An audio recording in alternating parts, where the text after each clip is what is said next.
तो जहां चार पुरुषार्थ हैं, धर्म अर्थ काम और मोक्ष, चार ही तो है पुरुषार्थ, तो उसमें अर्थ की भी गिनती चार में ही आती है।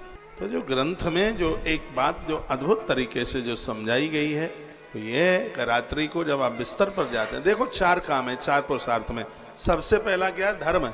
इसका मतलब है कि भले ही 2 मिनट मंदिर में बैठो, बिना भगवान को वंदन किए, पूजन किए, माँ बाबू जी का आशीर्वाद लिए, बच्चों को लाड किए बिना और पत्नी के मस्तिष्क पर हाथ रखे बिना आपको जाना नहीं है घर के बाहर। इसे कहते हैं धर्म। इस नियम के साथ आप निकलिए। ये लक्ष्मी है, ये वैभव युक्त है, ये मुस्कुरा करके तुम्हें भेजेगी। देखना पूरा दिन तुम्हारा कितना चैन में निकलेगा। ऐसे लड़के जाओगे तो स्टाफ से जाके लड़ पड़ोगे जाकर। रोज छुट्टियां होंगी स्टाफ की। ऐसा क्यों करते हैं? मुस्कुराते हुए जाइए। ऐसे जाइए कि बद्रीनाथ की यात्रा के लिए जा रहे।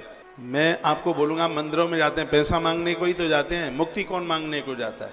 हे प्रभु हनुमंत लाल जी महाराज, प्रभु कर दीजिए, ऐसा दे दीजिए, वो दे दीजिए।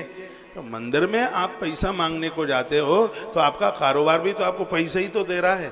मंदिर में इतनी खुशी से जाते हो, प्रसन्नता से जाते हो, तो आप अपनी फैक्ट्री, दुकान, ऑफिस भी खुशी में भर करके जाइए, प्रसन्न चित्त होकर के जाइए।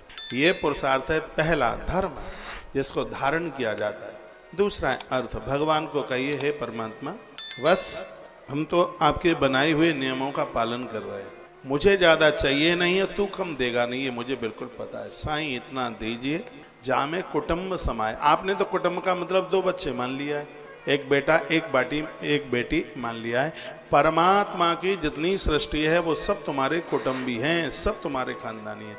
जीव जंतु, कीड़े मकोड़े, इन सब के लिए आपकी रसोई में से ही तो निकलना है। साईं इतना दीजिए, 4 रोटी ही नहीं गिनना है।